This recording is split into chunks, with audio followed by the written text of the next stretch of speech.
갈라디아서 6장 1절부터 10절 말씀 한 절씩 교독하겠습니다. 형제들아, 사람이 만일 무슨 범죄한 일이 드러나거든 신령한 너희는 온유한 심령으로 그러한 자를 바로잡고 너 자신을 살펴보아 너도 시험을 받을까 두려워하라.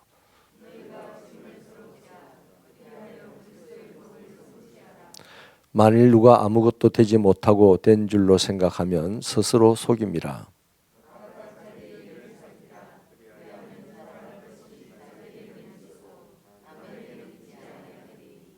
각각 자기의 짐을 질 것이라.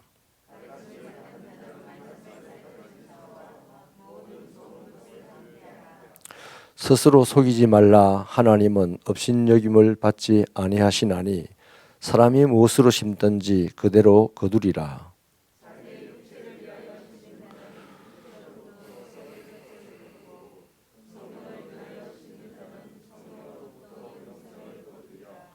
우리가 선을 행하되 낙심하지 말지니 포기하지 아니하면 때가 이름에 거두리라.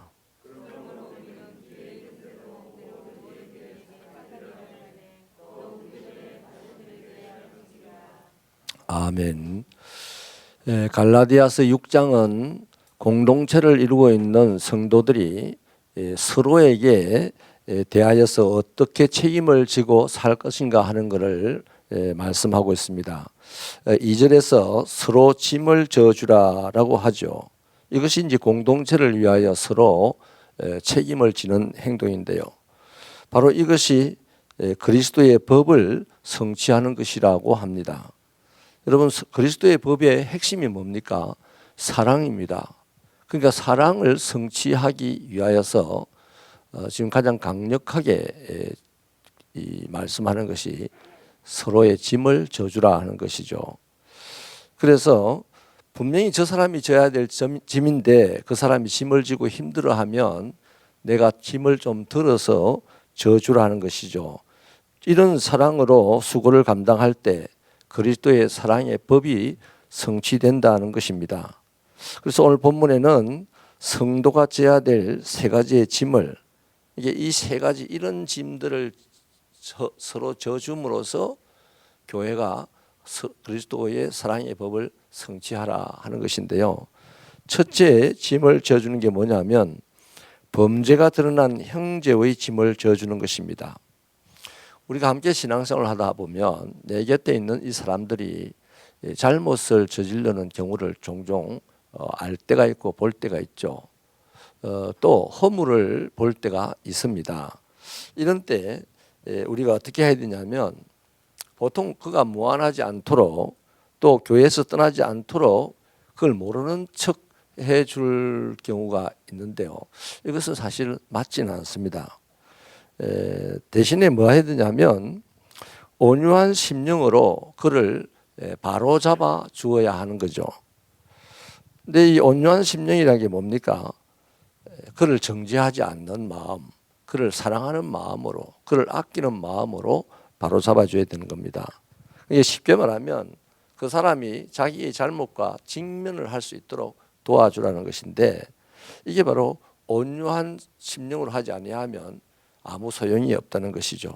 그 범죄한 형제를 비난하고 정죄하게 되면요, 또 경멸하게 되면 그 사람과의 관계는 다 떨어져 버리고 또 교회 공동체는 훼손을 당하게 된다는 것입니다. 그래서 그 사람이 잘못된 행동이 무엇인지 조목조목 알려주되 절대로 사랑하는 마음을 잃지 않고 그 증거로 정죄하지 않아야 한다는 것입니다. 특별히 여러분, 범죄한 형제를 내가 마음속으로라도 정죄하지 않아야 됩니다. 우리는 보통 이랬죠. 잘못한 사람이 나타났어요. 그 잘못한 사람을 대체로 대부분의 사람들은 마음속으로 정죄하고 거리를 둡니다. 좀 더 적극적인 사람은 공개적으로 이제 무안을 주거나 비난을 합니다. 근데 진짜 하나님의 교회를 사랑하는 사람은, 하나님의 공동체를 사랑하는 사람은 그 사람을 그 잘못에 직면할 수 있도록 조목조목 설명을 해줘야 되는데, 이 사랑의 마음, 온유한 심령으로 해줘야 된다 하는 것이 바로 바울의 말입니다. 여러분, 이 범죄한 형제를 마음속으로 정죄하지 않으려면요, 정죄하지 않을 거야 이렇게 결심한다고 안 되는 게 아닙니다. 어떻게 해야 되냐면 자기 자신을 돌아봐야 합니다. 자기 자신을 돌아볼 때 어떤 범죄 사건을 보고서 나를 돌아볼 때 나는 그 범죄 당사자를 마음속으로라도 정죄하지 않을 수가 있어요.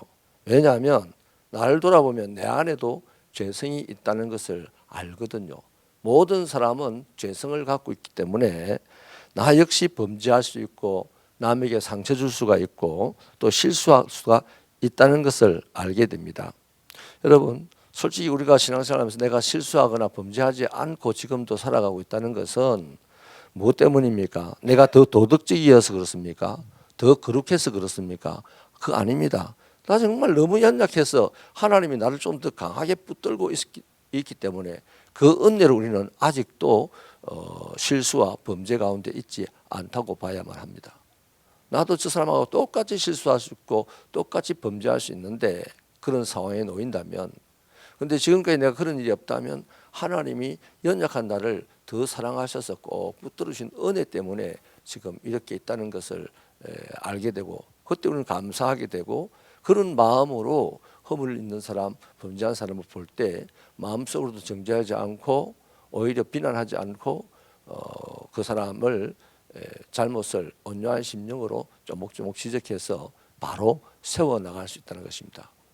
이러한 신앙생활이라는 것은 굉장히 디테일한 것입니다. 뭐 허공에 떠 있는 것 잡는 게 아니고요. 실제로 우리 눈앞에서 일어나는 일들 하나하나에 대해서 우리가 어떻게 대처하느냐 하는 것이 하나님이 원하시는 신앙생활입니다. 공동번역에 보면 사절을 이렇게 번역하고 있습니다. 저마다 자기 행동을 살펴보십시오.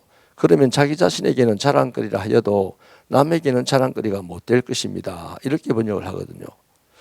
우리는 자꾸 남과 비교해서 우리 자신이 오류에 빠지게 될 때가 많습니다. 왜냐하면 그와 나를 상대적으로 이렇게 평가를 하기 때문이에요. 그리스도인들은 상대적으로 평가하면 안 됩니다. 하나님의 말씀으로 절대 평가를 해야 됩니다. 나도 하나님의 말씀 비춰보고 저 사람도 하나님의 말씀을 비춰볼 때 온전한 평가가 되는 것이죠.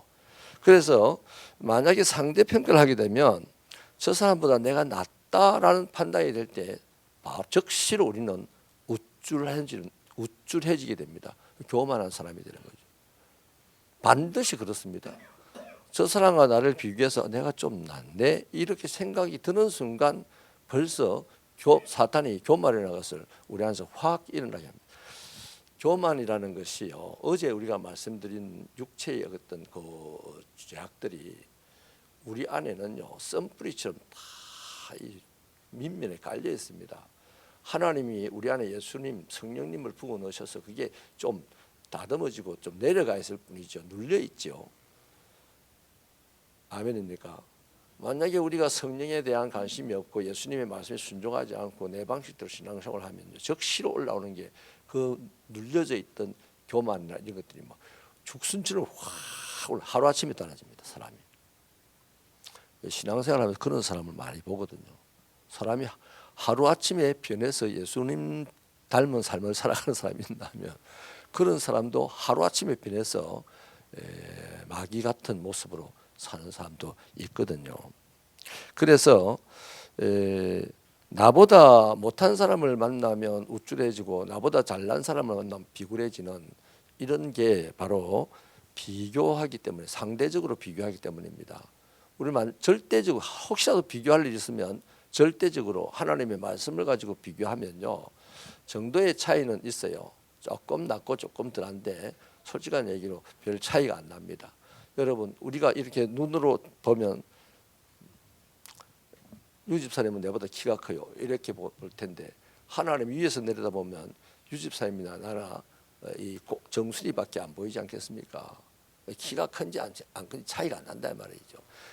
저 사람은 제가 많고 나는 제가 없고 이것도 내가 보니 상대적으로 보니 그런데 하나님 볼 때는 뭐 별로 차이 안 난다 이 말입니다. 혹시 내가 좀 낫다 인정이 되면요 오늘 성경은 자랑거리가 될 수는 없다 이렇게 얘기하잖아요. 여러분, 그래서 남에게 자랑할 만한 것은 아니라는 사실을 하나님의 말씀으로 탁 비춰보면요 알게 된답니다. 저 사람보다 내가 좀 인격이 낫다라고까지는 스스로 판단되겠죠. 그러나 하나님의 말씀으로 판단을 해보면 이것도 자랑거리는 될 수 없다라고 하기 때문에 그 사람이 좀 더 온유한 심령으로 상대를 대할 수 있다는 것입니다. 여러분, 하나님의 절대 기준 앞에서 내가 거룩하다, 내가 훌륭하다라고 자랑할 만한 사람이 있습니까? 있어요. 마귀에게 확 뒤집어 쓰인 사람은 그렇게 합니다. 그런데 성령에게 탁 붙들린 사람은 자랑거리가 요만큼만 생겨나도 주의하면서 그 자랑거리를 확 눌러죠. 주의할 때 그 자랑거리가 성령의 힘에 의해서 싹 눌려지는 겁니다. 우리 안에서 올라오지 못하죠. 따라하십시다. 주여. 욕을 자주 해야 됩니다. 이게 안 되면 나도 모르는 사이에 이게 올라온다 이 말이죠. 여러분, 형제의 잘못을 사랑으로 직면하되 자기 자신도 돌아보아서 그 형제와 내가 한 공동체 안에서 하나님을 섬겨 나갈 수 있는 아름다운 그리스도인들이 되시기를 축원합니다. 두 번째는요, 이 말씀을 가르치는 영적 리더의 짐을 져주는 것이 그리스도의 법을, 사랑의 법을 성취하는 것입니다. 6절을 보면요, 가르침을 받는 자는 말씀을 가르치는 자와 모든 좋은 것을 함께 하라 그러죠. 구체적으로 말씀드리면 교회의 지도자들이 말씀을 가르치고 기도하는 일에 전념할 수 있도록 도우라는 말씀입니다. 왜냐하면 교회의 지도자들이 말씀과 기도에 전무하는 것이야말로 어떤 것으로도 계산할 수 없는 중요한 사역이기 때문이죠. 이게 꼭 지금 설교하는 사람의 얘기인 것 같아서 좀 민망합니다만 그렇습니다. 말씀을 여러분에게 전하는 저에게 말씀을 전하는 연구하는 에너지, 기도하는 에너지를 소진하지 않도록 여러분들이 도와주라는 것입니다. 할렐루야. 그래서 여러분, 인생에서 가장 중요한 게 뭡니까? 우리 각자의 인생에서 제일 중요한 거는 자기 영혼이 길을 잃지 않고 하나님 나라에까지 가는 것 아닙니까? 목사님 없어도 나는 갈 수 있어요. 이런 사람은 이미 뭐라 했습니까? 아까 마귀에게 뒤집혀서 그런 생각을 하는 거예요. 목사님 없어도 대한민국 땅에 목사님이 한둘입니까? 이런 생각도 하나님은 전혀 계산에 넣지 않는 생각입니다. 하나님은 절대 공동체 안에서 하나님 나라를 이루려 했지 지 혼자서 하나님 나라를 이루라고 한 적이 없거든요. 그러면 이 공동체 안에서는 제가 여러분에게 말씀을 가르치는 자입니다. 제가 여러분을 위해서 중보기도 하는 사람입니다. 아멘입니까? 그러면 제가 그 일을 잘할 수 있도록 여러분이 협조하는 것이 저의 짐을 져주는 행동이라는 것이죠. 여러분, 그렇기 때문에 가장 중요한 우리 관계 속에서 가장 중요한 사람은요, 학교 선생님이나 직장 상사나 선배 또 어떤 전문 분야의 멘토 이런 분이 아니에요. 여러분에게 말씀을 전하고 가르치는 사역자들이 중요한 겁니다. 왜냐하면 그분을 통해서 지금 하나님은 나에게 말씀을 주시고 은혜를 주시려고 이 자리에 데려다 놨거든요. 그래서 여러분을 위해서 말씀 전하고 여러분을 중보하는 영적 서성을 여러분이 만난 사람 중에 가장 큰 축복이라고 생각을 하셔야 됩니다. 여러분 잘 보십시오. 이 땅의 교회들을 가만보면요, 목사를 잘못 만나가지고 홍역을 치르는 교회가 많습니다. 목사도 좋은 성도를 만나야 되지만 성도들이야말로 더더욱 좋은 목사를 만나야 됩니다. 그래야만 그 영혼이 어디 간다고요? 천국 가는데 평안하게 갈 수가 있는 거예요. 천국 가는데 평안하게 가는 오늘 하루하루가 돼야 오늘 하루하루도 기쁨이 충만하고 그 하루하루의 삶의 성공이라는 것이 보장이 되는 것이거든요. 그래서 여러분이 좋은 스승을 만나는 이 축복을 누리는 것만 중요한 게 아니라 그 좋은 축복을 누리는 여러분이 그 좋은 스승과 함께 좋은 것을 나눌 줄 알아라 하는 것입니다. 성경은 가르침을 받는 자는 말씀을 가르치는 자와 모든 좋은 것을 함께 하라 이러잖아요. 내가 좋은 것을 누리거든 영적 스승을 생각하시기 바랍니다. 제가 가끔요 참 기분이 좋고 힘날 때가 있어요. 옛날에 가포교회 있을 때요. 그 성미가 교회에 이렇게 쭉 들어오는데 우리는 성미를 안 하잖아요. 근데 성미가 이렇게 들어오는데 그 성미로 교인들이 이제 점심을 나누는데 그 하더라고요. 사용을. 그래서 제가 어느 날 설교 시간에 여러분 우리 집에 쌀 주세요. 저는 여러분의 사랑을 먹고 살고 싶습니다. 그렇게 설교를 했습니다. 한 장로님이 목사님 쌀 사라고 돈 주잖아요. 그 쌀 살 돈 주지 마시고 성미를 주세요. 그래서 성도들이 어떤 성도는 보리쌀을 갖고 오는 성도도 있을 것이고 어떤 성도는 정보미를 갖고 오는 성도도 있을 것이고 어떤 성도는 뭐죠? 그 좋은 벼 있잖아요. 찹쌀 이런 것도 가져올 텐데 그러면 그 목사가 뭘 먹습니까?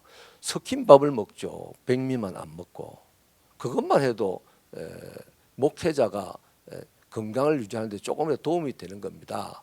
제가 그렇게 그분에게 답변을 해드렸어요. 근데 그 밖에도 그 다음부터 성미를 목사님들에게 싹 다 돌리고 그 돈을 대신 돈으로 쌀을 사서 주일날 밥을 해먹는 경험이 있었습니다. 우리 교회에서도 어디 갔다 오면 가끔 저희 집 앞에 그 사택 앞에 뭐가 있어요. 먹을거리 같은 게 뭐 대단한 건 아니지만 그게 뭡니까? 아 내가 먹어보면 맛있다. 우리 목사님도 한번 먹어보면 좋겠다 하고 갖다 놓은 거 아니겠습니까? 그때 힘이 나요. 정말 힘이 납니다. 그 힘으로 여러분들을 위해서 더 기도하고 더 말씀을 온전하게 전하고자 하는 열정이 생기는 거거든요. 잘 부탁드립니다. 참 새벽부터 민망한 얘기입니다만 말씀이 그러네요. 말씀이. 예. 그래서 좋은 관계를 가질 수 있는 그런 성도와 목회자 사이가 되기를 축원합니다. 세 번째는요. 자신의 짐도 스스로 져야 합니다. 5절에 보면 각각 자기의 짐을 지라고 하죠. 이 말은 공동체를 위하여 성도 각자가 감당해야 될 맡은 직분이 있다는 거죠. 직무가 있다는 말씀입니다. 여러분 내가 맡은 이 직무, 내가 맡은 이 짐을 내가 지지 않으면 누군가 짐을 져야 됩니다. 네가 지라, 네가 지라, 네가 지라. 나 바쁘다, 바쁘다 막 이렇게 하면 그 아무 쓸모없는 에너지가 지금 소진되고 있는 거거든요. 그래서 나에게 맡겨진 일은 내가 감당을 함으로써 교회 공동체의 커다란 유익이 된다는 거죠. 그래서 교회 안에는 성도 한 사람 한 사람이 자기의 짐을 성실하고 책임감 있게 질 때 그 교회는 평안하고 든든하게 자리 잡아갑니다. 교회가 아름답게 잘 성장하는 교회를 가만 보면요, 공통적으로 가장 이게 기본입니다. 성도들이 자기 맡은 일을 충성스럽게 잘하는, 조용하고도 충성스럽게 잘하는 빈도수가 높은 교회는 그냥 말없이 잘 성장합니다. 네.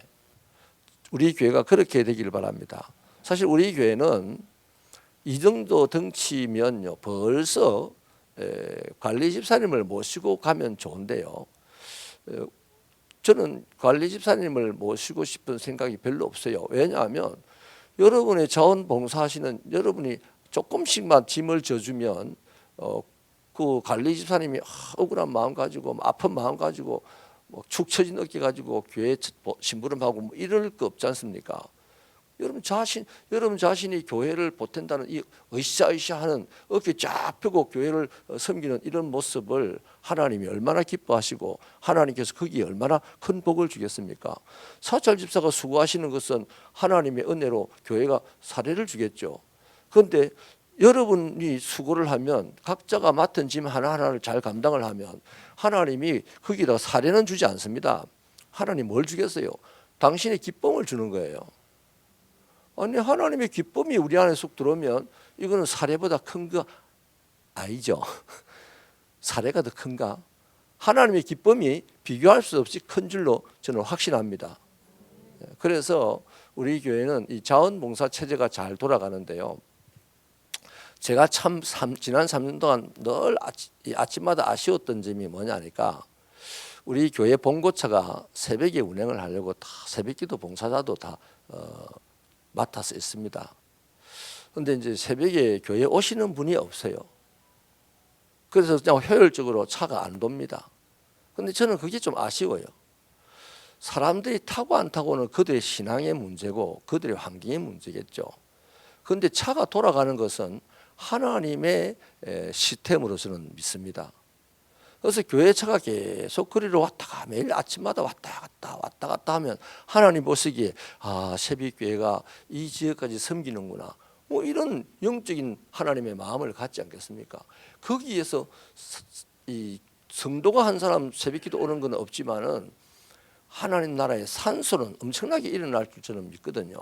근데 이런 것들이 좀 아쉽는데, 그래도 참 다행인 것은 우리 교회 교인들은 대체로 다 뭘 일을 하면 자기가 하겠습니다 해서 자기 스스로가 결심을 하고 그 부분을 잘 감당을 합니다.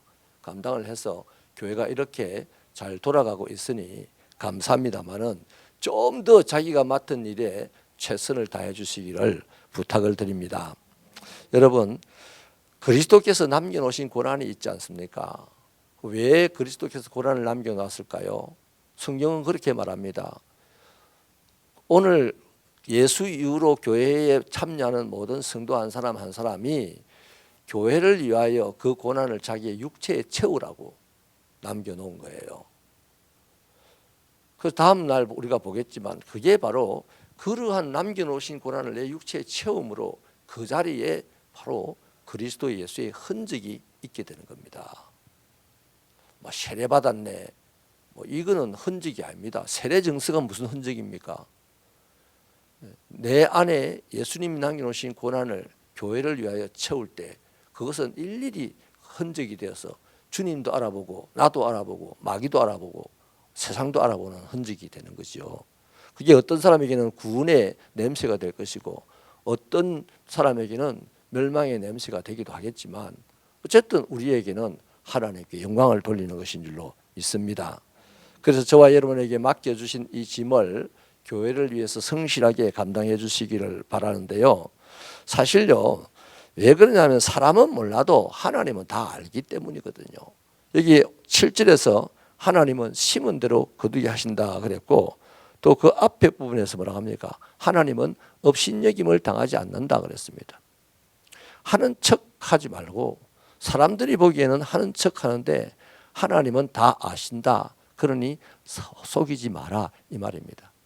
이 하나님은 업신여김 받지 않는다 이 말은요, 뒤집어 말하면 하나님은 바보가 아니라서 다 안다 이 말입니다.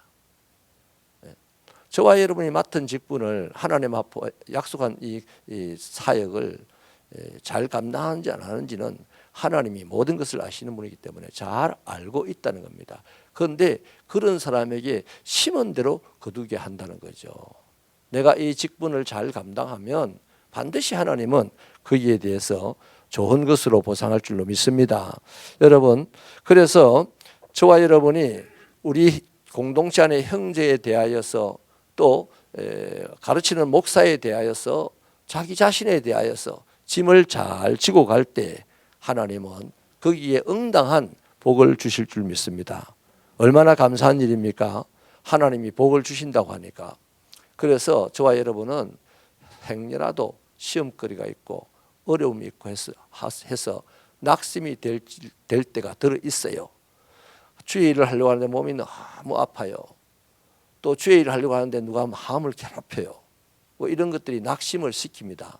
그러나 그 낙심시키는 자보다 그것 때문에 내가 포기하게 되면 하나님을 근심시킨 자는 훨씬 더, 낙심을 시키는 자가 하나님을 근심시키기보다는 하나님이 주신 사명을 감당하지 못하는 것이, 포기하는 것이 하나님을 훨씬 더 근심시키는 것이고, 그것 때문에 교회는 구멍이 생긴다는 것입니다.